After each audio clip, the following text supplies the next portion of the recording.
దేవేందర్ రెడ్డి నేను. ఓకే, ఇప్పుడు జూబ్లీహిల్స్ ఉప ఎన్నిక వచ్చింది కాబట్టి ఇక్కడ ఎట్లా ఉంది వాతావరణము? మరో వారంలో ఎన్నికలు, ఏం చెప్తారు? ఖచ్చితంగా నవీన్ యాదవ్ అవకాశాలు ఉంటాయి. ఎందుకంటే నవీన్ యాదవ్ కాంగ్రెస్ పార్టీలో రాకముందే, కాంగ్రెస్ అభ్యర్థి కాకముందే సోషల్ వర్క్ చేసిండు. సోషల్ వర్క్ చేసే మెంటాలిటీ ఆయన. ఖచ్చితంగా నవీన్ యాదవ్కు అవకాశాలు మెండుగా ఉన్నాయి. ఇంకా మిగతా పార్టీల తర్వాత ఖచ్చితంగా నవీన్ యాదవ్ అయితే గెలిచే అవకాశాలు. జూబ్లీహిల్స్ లో సిట్టింగ్ ఎమ్మెల్యేగా ఉన్న వ్యక్తి ఏమో మాగంటి గోపీనాథ్ గారు, ఆయన అకాల మరణం వల్ల ఈ ఉప ఎన్నిక వచ్చింది. ఇప్పుడు సెంటిమెంట్ ఏమైనా పనిచేస్తుందా? వాళ్ళ సతీమణి గారు తిరుగుతున్నారు, ఆమె వైపు ఏమైనా మహిళలు చూసే అవకాశం ఉందా? సెంటిమెంట్ అనేది 2014 తర్వాత సెంటిమెంట్ అనేది పోయింది. ఎందుకంటే నారాయణఖేడ్ ఎమ్మెల్యే కృష్ణారెడ్డి గారు 5 సార్లు గెలిచి వాళ్ళ కొడుకు నిలబెడితే టీఆర్ఎస్ ప్రభుత్వంలో వాళ్ళ కొడుకే గెలవలేదు. అట్లాంటి టైంలో మళ్ళీ హుజురాబాద్ అదే పరిస్థితి. కాబట్టి సెంటిమెంట్ అనేది వర్కౌట్ కాదు. నవీన్ యాదవ్ ఫస్ట్ నుండి సోషల్ వర్క్లో ఉన్నాడు. సోషల్ వర్క్ చేసే మెంటాలిటీ ఆయన. కాబట్టి ప్రజలు ఆయన అనుకున్నారు. మేము ఎవరి దగ్గర పోయి మాట్లాడినా కూడా నవీన్ యాదవ్ కోటేస్తాం. నవీన్ యాదవ్ కరోనాలో టైంలో కూడా మాకు చాలా పనిచేసిండు, చాలా హెల్ప్ చేసిండు. ప్రతి విషయంలో మాకు సపోర్ట్గా ఉన్నాడు, అండగా ఉన్నాడు. కాబట్టి నవీన్ యాదవ్ గెలిపిస్తామనే ఆలోచనలో ఉన్నారు ప్రజలు. అంటే గతంలో కేసీఆర్ పాలన బాగుండేనా, ఇప్పుడు సీఎం కాంగ్రెస్ పాలన బాగుందా? గతం కంటే రేవంత్ రెడ్డి పాలనే చాలా బాగుంది అనేది మా ఆలోచన. ఎందుకు అంటే వాళ్ళు 6.5 లక్షల కోట్లు అప్పు చేసి ఆ అప్పంతా ప్రజల మీద రుద్దిరు. కానీ రేవంత్ అలా కాదు. ఏ రూపాయి ఖర్చు పెట్టాలన్నా కూడా ఆలోచించి ఖర్చు చేస్తారు.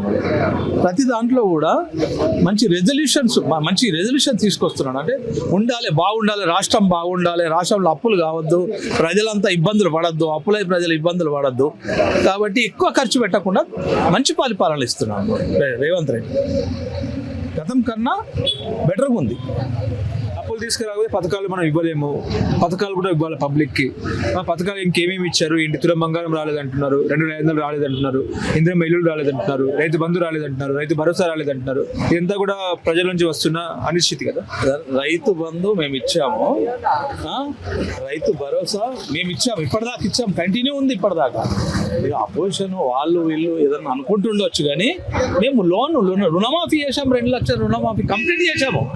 ఏదైతే కొందరికి ఎక్కువ రుణమాఫీ ఉన్న వాళ్ళు 2 లక్షల పైన ఉన్న వాళ్ళకి కొందరికి కాలేదు తప్ప 99% రుణమాఫీ చేశారు. స్కీమ్స్ అంటారా? స్కీమ్స్ అంతకుముందు ఓన్లీ రైతు బంధే ఇచ్చిండు కేసీఆర్. కానీ ఇప్పుడున్న ప్రభుత్వం అట్లా కాదు. నీకు ఒక ఇంట్లోకి వెళ్ళి, ఇప్పుడు ఫ్రీ ఆర్టీసీ ఉంది కదా, ఒక ఇంట్లోకి వెళ్ళి ఒక అమ్మాయి ఏదో డ్యూటీకి పోతే ఆమె నెలకు 3,000 ఖర్చు అవుతుంది. కానీ అట్లాంటిది కూడా ఆ అమౌంట్ సేవ్ అయింది కదా. ప్రజల్లో అవగాహన ఉంది. రేవంత్ రెడ్డి చాలా బాగా చేస్తున్నాడు. ఇప్పటిదాకా కూడా చాలా బాగా చేసిండు. ఇక ముందు కూడా మంచిగా చేస్తాడని ఆలోచనలో ఉన్నారు ప్రజలు. కానీ ఇప్పుడు జూబ్లీహిల్స్ ఉప ఎన్నికలో ఒకవేళ నవీన్ యాదవ్ గెలిస్తే రౌడీ పాలన, అదేవిధంగా సెటిల్మెంట్ దందాలకు అడ్డాగా మారుతుంది జూబ్లీహిల్స్ అనేది ఒక వాదన. కేటీఆర్ కూడా ఇదే చెప్తున్నారు. వాళ్ళు ప్రజల్లో ఇదే వాదన బలంగా తీసుకెళ్తున్నారు. కాబట్టి రౌడీ రాజ్యం ఎక్కువగా ఉంటుందా ఒకవేళ గెలిస్తే? సార్ ఒకటి గుర్తుపెట్టుకోండి, ఆయన LLB చేసిండు, ఆయన అడ్వకేట్. ఒక అడ్వకేట్కు ప్రజల్లో, సొసైటీలో ఎట్లా మెదులుకోవాలి, సొసైటీతో ఎట్లా ఉండాలి అనేది ఆలోచన ఆయనకు చాలా ఉంది. ఎదుటి వాళ్ళు ఎన్నన్నా అనుకుంటారు. ఆయన మీద ఒక ఏదైనా కేసు ఉంటే చూపెట్టమనండి. వాళ్ళ నాన్న మీద రౌడీ షీట్ ఉంది. వాళ్ళ నాన్న మీద ఇప్పుడు కాదు, ఏదో జమానాలో ఉంది, ఇప్పుడు లేదు. అలా నాన్న అన్ని మానేసి కూడా దాదాపు 10-15 ఏళ్ళు అవుతుంది. ఎప్పుడో ఉంటే దాన్ని ఇప్పటికి కూడా ఆపాదించడం కరెక్ట్ కాదు. మనం ఏదైనా చేస్తూ ఉంటే మంచి చేస్తుండా చెడు చేస్తుండా ఆలోచించి చేయాలి. వృధా ఆరోపణ చేయొద్దు. మనం ఏది కరెక్ట్ ఏది తప్పు అనే విధంగా ఉండాలి. అది ఎప్పుడో చేసేది, ఇప్పుడు కాదు. ఇప్పుడు ఆయన 10-15 ఏళ్ళ నుంచి వెళ్ళి సోషల్ సర్వీస్ చేస్తుండే ఆయన కూడా. నవీన్ లాంటోడు చాలా మంచి వ్యక్తి అని ప్రజలు చెప్తుండ్రు. నేను చెప్పాల్సిన అవసరం లేదు. ప్రజల దగ్గర కొమ్మను ప్రజలు చెప్తారు. మాకు కరోనాలో సపోర్ట్ చేసిండు, ఎవరు చేయని టైంలో మాకు సపోర్ట్ చేసిండు, ఎవరు చేయని టైంలో మాకు మంచి చేసిండు అని ప్రజలు చెప్తారు. ఎవరి దగ్గరికి పోయినా కూడా. యాదవ్ ఏం చేస్తారండి? ఏం చేయండి. ఇప్పుడు జూబ్లీహిల్స్ ఉప ఎన్నిక వచ్చింది, ఎవరు గెలుస్తారు, ఏంటి పరిస్థితి, హడావిడి ఎట్లా ఉంది? అడవిడి బాగున్నా, కాంగ్రెస్ బాగున్నది. నవీన్ యాదవ్ పక్క. నవీన్ యాదవ్ గెలుస్తాడా? 100% గెలుస్తాడు. ఎందుకు గెలవాలి? ఆయన గెలవాలన్న మంచి వ్యక్తి, మంచి వ్యక్తి అది. ఓకే. మంచి ప్రజలకు సేవ చేస్తాడు, ఏదైనా సావులకు కానీ అన్ని సేవ చేస్తాడు. పాపం డబ్బులు ఇస్తాడు, వాళ్ళకి గరీబ్ వాళ్ళకు ఇస్తాడు. ఇప్పుడు ఆయన గెలిస్తే రౌడీ గుండా అయిపోతాడు. అన్ని ఉత్తమ టీఆర్ఎస్ వాళ్ళే, ఎంత టీఆర్ఎస్ వాళ్ళు బద్దం చెప్తారు, బీజేపీ వాళ్ళు టీఆర్ఎస్ వాళ్ళు. నిజంగా రౌడీనా ఆయన? ఏం కాదు అసలు, గుండానా? గుండె కూడా కాదు, రౌడీ కూడా. నాన్న రౌడీనా? ఒకప్పుడు నన్ను అయిపోయింది, ఆ కేసులన్నీ పోయినాయి అయినాయి. మరి ఎందుకు రౌడీ అని చెప్తారు? చెప్తారు ఇక అన్ని, ఇప్పుడు ఎలక్షన్లు కదా చెప్తారు అట్లా, రౌడీ షీట్లు తిరుగుతా ఉన్నారు అని చెప్పేసి చెప్తారు అట్లా, చెప్తున్నా కదా చెప్తారు.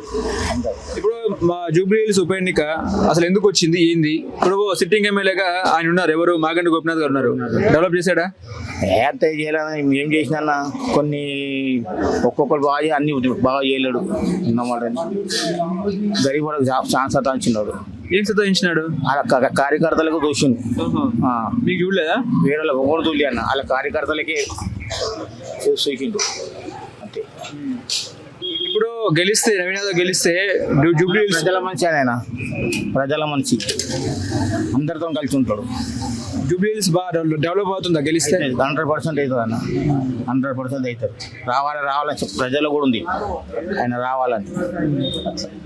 ఓకే. ఇప్పుడు కేసీఆర్ పాలన బాగుందా, రేవంత్ గారి పాలన బాగుందా? ఇగో చూడన్న, ఒక లెక్క వస్తే కాంగ్రెస్ ప్రభుత్వం బాగుంటుంది. ఇంతవరకు ఏం పెంచలేడు, ఇంతవరకు రేట్లు పెంచలేడు, ఏం పెంచలేడు. అదే నడిపిస్తున్నాడు రేవంత్ రెడ్డి. కేసీఆర్ బాబు అంటే అన్ని పెంచిండు, కరెంటు బిల్లులు అవి అన్ని పెంచిండు. పథకాలు బాగున్నాయి. ఇప్పుడు ఇంకా 2 పథకాలు చేస్తాడన్న, ఎలక్షన్లు అయిపోయినాక చేస్తాడు. 2 ఉన్నాయి, ఇంకా ఒక 2,500 ఒకటి ఇంకో పథకం ఉన్నాయి, 2 ఉన్నాయి బాగా. 4 చేసేసి ఇంకైనా 2 చేస్తాడు, పక్కా చేస్తాడు. 2 చేస్తాడు, మాట తప్ప చేస్తాడు ఆయన, పక్కా చేస్తాడు. ఏమేమి చేస్తాడు? ఎటువంటి పథకాలు? ఇప్పుడు నీకు పింఛన్ వస్తుందా? వస్తుందన్న. ఎంత వస్తుంది? 4,000 వస్తుంది. 4,000 వస్తుందా? 4,16 వస్తుంది. షూరా? 100%. నెలకు పడతాయి. 24 తారీఖు 25 తారీఖు పడతాయి. ఇప్పుడు 2,500 వచ్చింది ఎవరికైనా? అది 2,500 అది రాలేని చెప్తున్నా కానీ వస్తుంది. అది ఎలక్షన్ అయిపోయినాక వస్తుంది, అది పక్క.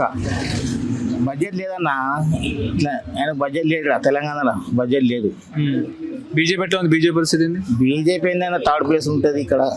ఎందుకట్లా? రాదు, వెయ్యరు ఇక్కడ బీజేపీ సరిగ్గా. బీజేపీ వెయ్యరు, ఏమున్నా 2 టక్కపారు. సెంటిమెంట్ కదండి, అమ్మాయి మహిళ తిరుగుతా ఉంది, సతీమణి గారు తిరుగుతా ఉన్నారు కదా. చెప్తున్నా కానీ 2 టక్కపారు నడిస్తాయి అన్న. 2 సెకండ్ గోపినాథ్ గారు మిస్సెస్ తిరుగుతా ఉన్నారు. సెకండ్ ప్లేస్ పక్క వస్తుంది, సెకండ్ ప్లేస్ ఉంటుంది ఆమె, సెకండ్ ప్లేస్ ఉంటుంది. సెంటిమెంట్ వర్కౌట్ అవుదా? ఏముండే. ఇప్పుడు గవర్నమెంట్ కాంగ్రెస్ ఉందన్న, పనులు చేసుకోవాలంటే కాంగ్రెస్కి ఓటు వేస్తారు. అది అట్లా. ఓకే. మెజార్టీ వస్తామన్న 15,000 20,000 అంతే, 15 నుంచి 20 అంతే.